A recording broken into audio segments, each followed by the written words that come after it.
Mesmo com medo haja. Mais um capítulo, mais um dia. Como Deus é maravilhoso. Capítulo 10. Mesmo com medo haja.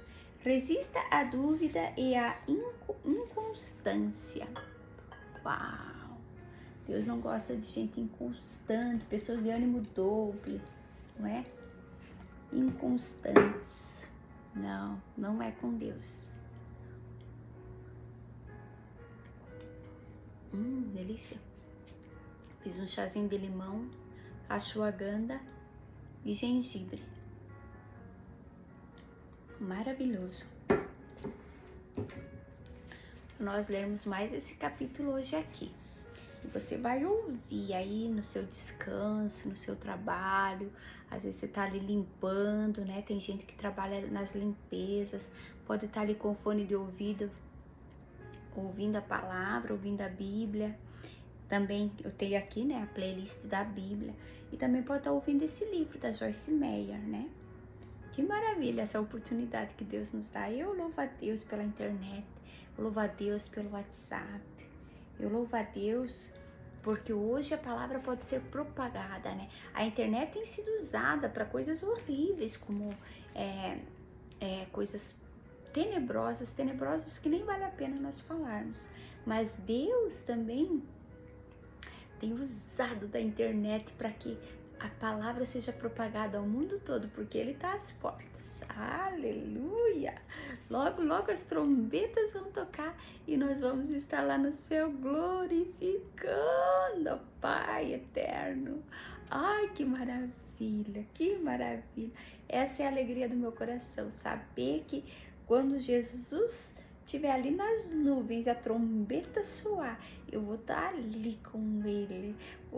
Racatalarabá, por graça, por fé, não é por obras, não é porque eu sou boazinha, nem perfeita, nem maravilhosa, não. É por graça, é por fé, está ao alcance de todos.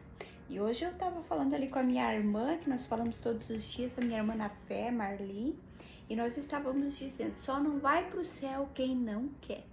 Porque a palavra está sendo pregada, os sinais estão aí da volta de Jesus, muita gente fazendo ouvido moco e não vai para o céu.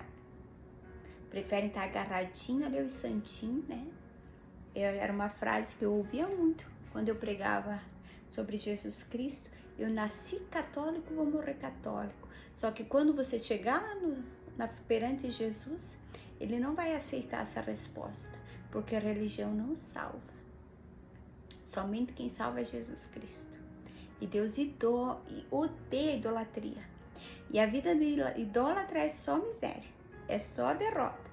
Olha a vida desses idólatras para você ver. Tudo doento, depressivo, vivem nos psiquiatras, vivem nas remédio para dormir, remédio para acalmante, remédio para ansiedade, remédio para síndrome do pânico. São os miseráveis. Uns pobrezinhos, dá pena. E você fala para eles que Jesus é o único que liberta. Nasci católico e vou morrer católico. Olha, e vai morrer na miséria. Na miséria, porque são pessoas que não têm paz, nem alegria, nem prosperidade, nem bênção. É uma vida miserável. Deus nos livre. Jesus já nos tirou de lá. Aleluia. Obrigada, Senhor, que o Senhor já nos tirou. O Senhor disse, vem pra cá, vem pra luz de Cristo, vem ser feliz, vem viver bênçãos, vem viver saudável, vem viver em paz, vem viver o amor no casamento, o amor na família, o respeito. Foi lá que Deus foi, você não pertence aqui, glória a Deus, aleluia. Então vamos lá, capítulo 10, do mesmo com medo haja, da Joyce Meyer. Mas ele lhes disse, por que estáis perturbados e por que sobem dúvidas ao vosso coração? Lucas 24, 38. A dúvida nada mais é do que o medo, com um nome diferente. Olha, dúvida é medo. Uau! Às vezes eu me refiro à dúvida como medo de baixo nível, porque ela é bastante sutil. Não se manifesta da mesma maneira que os outros medos, mas ainda assim também é uma forma de medo. Talvez duvidemos de Deus com medo de que Ele não tenha em nosso socorro, que Ele não venha em nosso socorro quando precisamos, ou duvidamos que possamos ouvi-lo e tomar as decisões certas. Talvez tenhamos tido decepções com um amigo ou parente e agora temos dúvidas sobre se devemos ou não confiar nessa pessoa. Ou talvez tenhamos pedido alguma coisa a Deus e não o tenhamos recebido e agora duvidamos dele. Deveríamos entender que se Deus não nos dá o que pedimos, é porque aquela não é a melhor coisa para nós. Deus quer que tenhamos uma confiança inabalável nele, mas Satanás quer que nossa vida seja controlada por uma série de medos que se manifestam de forma diferentes. Hoje mesmo, enquanto trabalhava dentro de um avião escrevendo esse livro, percebi que estávamos um pouco fora do horário e que eu poderia me atrasar para um compromisso que tinha no almoço. Tive medo de que o fato de eu me atrasar pudesse irritar a pessoa que estaria esperando por mim. Consegui chegar bem na hora, mas esse é o tipo de coisa a qual precisamos prestar atenção, porque o diabo tenta fazer o medo penetrar no nosso pensamento sempre que tem uma chance. O ponto principal é que senti medo enquanto escrevia um livro sobre o assunto. Se olharmos o sentido da palavra dúvida, como foi escrita no grego do Novo Testamento, significa estar sem caminho, ou estar sem recursos, constrangido, perplexo, confuso. Dúvida também pode significar estar entre dois caminhos, sugerindo estar inseguro sobre qual caminho tomar. Quando as pessoas estão em dúvida, às vezes dizem, está tudo no ar, o que significa que não sabem o que vai acontecer e que talvez as coisas pareçam confusas e incertas.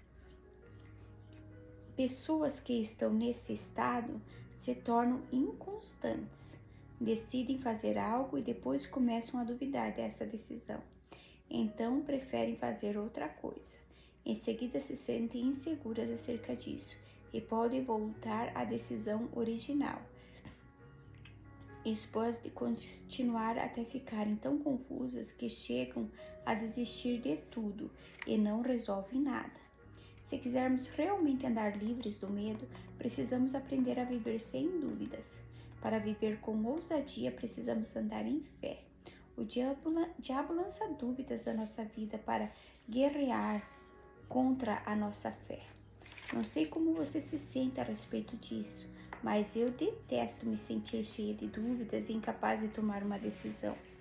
Abraão tinha uma promessa de Deus, de que ele e a sua mulher teriam um filho, embora, do ponto de vista natural, eles fossem velhos demais para isso. Ver Gênesis 18:11. Eles precisavam de um milagre e esperaram em Deus, mas o cumprimento da promessa demorou para chegar. Paulo escreveu que, enquanto Abraão esperava, não duvidou por incredulidade da promessa de Deus, mas pela fé se fortaleceu, dando glória a Deus. Romanos 4:20. Jairo teve a oportunidade de duvidar enquanto esperava que Jesus fosse curar sua filha, que estava à beira da morte. Ver Marcos 5:22-23. Jesus havia dito que iria e a curaria, mas ao longo do caminho ele foi interrompido por uma mulher que precisava de ajuda, então parou para curá-la. É fácil imaginar a cena daquele pai se sentindo impaciente, querendo que Jesus se apressasse.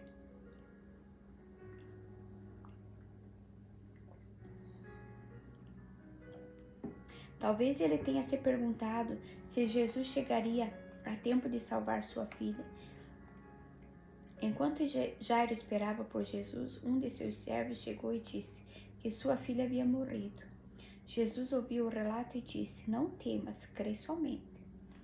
Marcos 5:36. Isso parece bastante simples, mas quando você é a pessoa que está com um problema urgente, é mais difícil do que parece. Quantas vezes você permite que a dúvida roube a sua fé? Às vezes isso acontece tão depressa que nem sequer reconhecemos que o diabo roubou uma oportunidade de algo bom acontecer. Todos temos ataques de dúvidas que são lançados contra nós, portanto, não se sinta condenado se isso acontecer com você. A chave é reconhecê-la, resistir a ela e ser como Abraão, sem deixar que a dúvida ou a incredulidade façam você hesitar com relação à sua fé em Deus.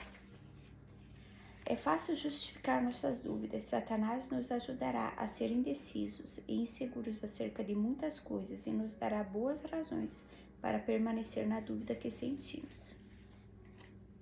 Deus diz que Ele é poderoso para fazer infinitamente mais do que pedimos e pensamos, em Efésios 3:20.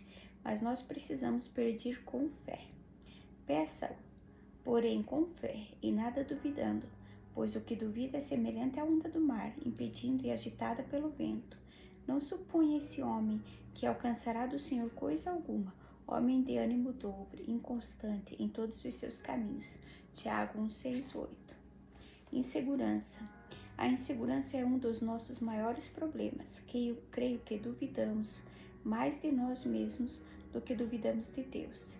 A maioria de nós tem bastante certeza de que tudo é possível para Deus, mas duvidamos que Ele fará o impossível por nós. Duvidamos se podemos ouvir a voz de Deus ou não. Duvidamos de estarmos tomando as decisões certas. E isso pode ser um tormento, porque todos os dias estão cheios de decisões que precisam ser tomadas. Algumas tão pequenas e de menor efeito, mas outras podem transformar nossa vida.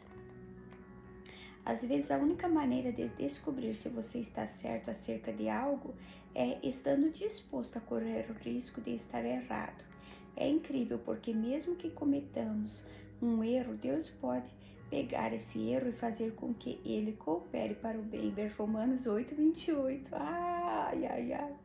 Creio que uma grande parte do que aprendemos na vida é através dos nossos erros. A única maneira de aprender a ouvir a voz de Deus é pela prática. Aprendemos através da palavra de Deus e da nossa experiência na vida. Eu ainda estudo sobre como ouvir a voz de Deus com frequência e costumo comprar qualquer livro novo baseado na Bíblia sobre esse assunto. Aprendi muito sobre ouvir a voz de Deus, mas quero manter a minha fé forte nessa área e a maneira de fazer isso é estudando e lendo regularmente. Você costuma pensar, eu não deveria ter feito isso, eu não deveria ter dito aquilo, eu não deveria ter comprado isso, eu não deveria ter comido aquilo, não orei por tempo suficiente ou da maneira certa, gastei demais no supermercado, eu falo demais, deveria ficar mais calada, eu deveria ter falado, deveria ser melhor mãe e pai, tenho dificuldades de tomar decisões. Se você quer tomar boas decisões, pare de dizer que tem dificuldade para fazer isso. Comece a declarar que você acredita que ouve a voz de Deus claramente e que é capaz de tomar decisões. É um tormento terrível pensar excessivamente nas coisas que deveríamos ter feito ou não ter feito, sobre as quais agora não podemos fazer mais nada a respeito. Satanás adora esperar até termos cometido um erro e não nos lembrar disso e então nos lembrar disso sem parar. Mas Deus nos dá uma advertência interna ou uma ausência de paz quando estamos nos dirigindo para a direção errada antes de cometermos um erro. Entretanto, se pensamos que estamos fazendo a coisa certa e acabamos fazendo a coisa errada, Deus ainda nos ama, tanto quanto sempre nos amou. E se precisarmos de ajuda, Ele nos ajudará. Se quer ouvir a voz de Deus e ser guiado pelo Espírito Santo, você deve começar acreditando que pode ouvir e que realmente ouve a voz de Deus. Então esteja disposto a submeter sua vontade à dele e continue com fé e com ações de graças enquanto espera que a mudança aconteça. Depois que Jesus orou, ele disse: Pai, graças te dou porque me ouviste. João 11:41. Ele não duvidou nem perguntou a si mesmo se Deus o havia escutado ou não. Ele agradeceu porque o Pai o ouvira. Recomendo que você faça o mesmo depois de orar. Deixe que a confissão de que Deus o ouve e de que você pode ouvi-lo edifique a fé no seu coração. Quando Jesus disse, Pai, graças te dou porque me ouviste, é possível que ele estivesse fazendo uma confissão de fé verbal para abafar as mentiras de Satanás, que provavelmente estava lhe dizendo que Deus não o ouvirá.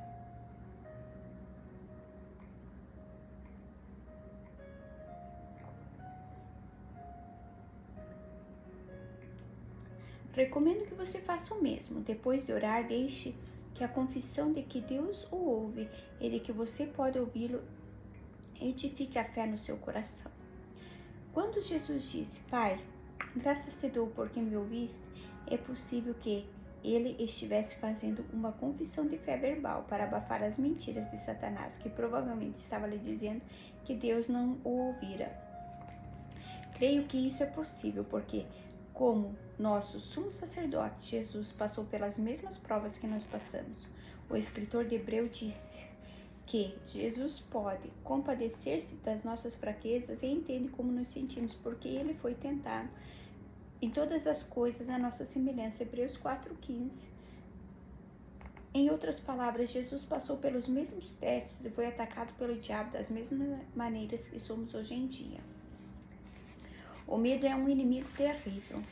Não importa como se apresente, mas com a ajuda de Deus podemos reconhecer as mentiras do diabo e continuar seguindo em frente na nossa caminhada com ele.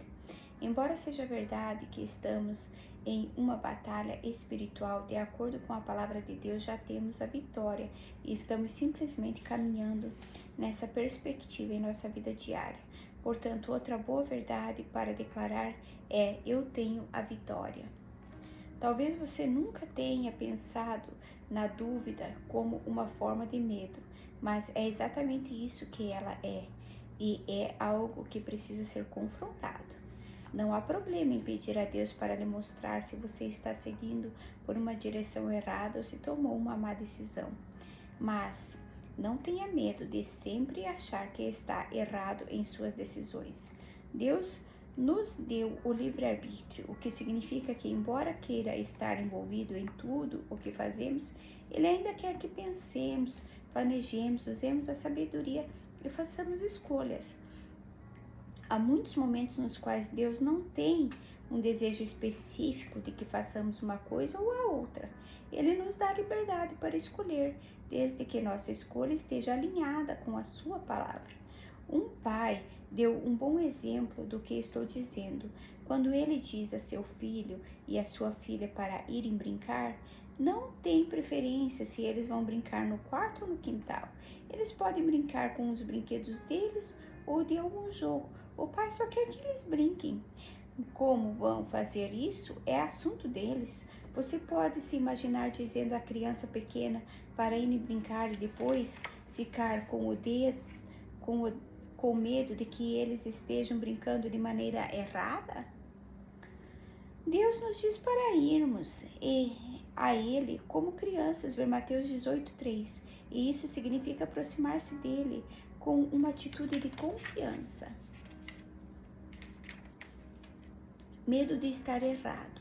O medo de estar errado é a raiz da insegurança e da inconstância. Mas se entendermos que tomar decisões erradas não nos torna pessoas erradas, podemos evitar muitos sofrimentos. Deus nos ama, quer todas as nossas decisões estejam certas ou não. Por isso não precisamos ter medo de estar errados. As pessoas que fazem coisas grandes geralmente falham no que estão tentando fazer nas primeiras tentativas, mas não acreditam que seja um fracasso. Elas simplesmente sabem que tentaram alguma coisa e não funcionou. Quando estou gravando programas para a televisão, se eu cometer algum erro e eu cometo, os produtores dizem: não se preocupe, podemos corrigir isso depois. O que eles querem dizer? Que podem corrigir o erro removendo através de procedimentos de edição antes que o programa vá ao ar na televisão para todos verem. Creio que Deus também pode consertar os nossos erros depois que eles forem cometidos. E estou certa de que Ele possui todo o equipamento de edição de que precisa para pegá-los e fazer algo bom a partir deles.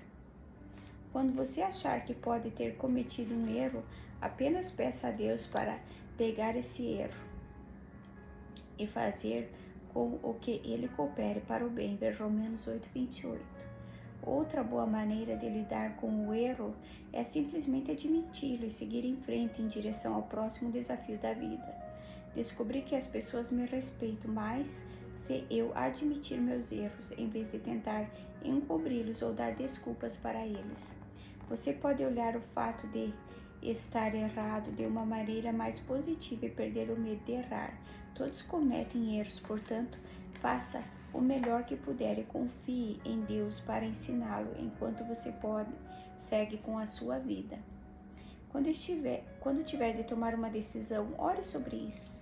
Repense suas opções considerando os prós e os contras de cada caminho. Depois tome a decisão com ousadia. Talvez você erre algumas vezes, mas estará mais certo do que errado, porque você é mais sábio do que pensa que é. Você tem a mente de Cristo e o Espírito dele habita em você. Ver 1 Coríntios 2,16, João 14,17.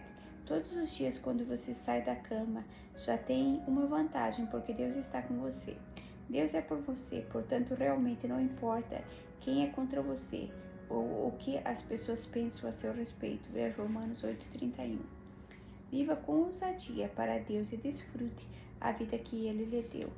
Não permita que a dúvida e a inconstância roubem a sua paz e a sua alegria. A gratidão olha para o passado e ama o presente. O medo, a avareza, a luxúria e a ambição olham para a frente.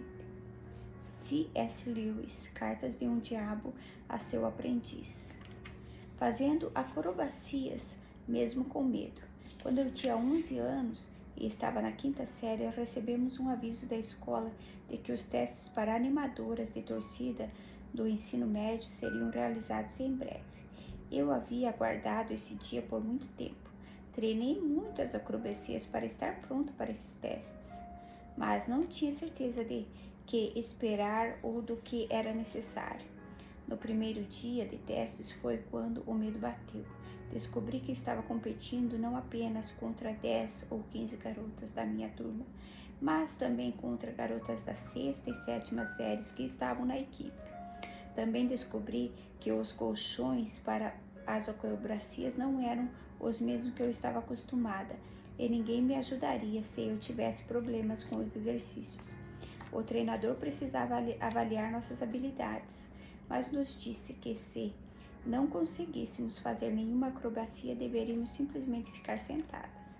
Então fiquei nas arquibancadas. Quando meu pai foi me buscar depois, entrei no carro e comecei a chorar. Ele me perguntou o que havia dado errado, então eu respondi. Eu não fiz essas acrobacias, estava com medo demais de cair e me machucar.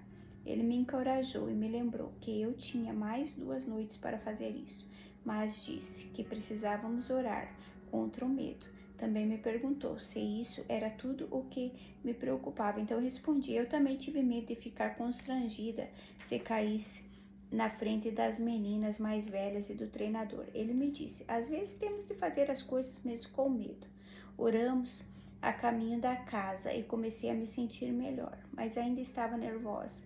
Na noite seguinte, quando meu pai foi me buscar no final dos testes, saí correndo. Saltei nos seus braços e o abracei com força. Eu consegui mesmo com medo, como você disse, e como nós oramos, e eu me saí muito bem. Entrei para a equipe, mas a lição mais importante que aprendi foi que às vezes temos simplesmente de fazer as coisas mesmo com medo. Sophie.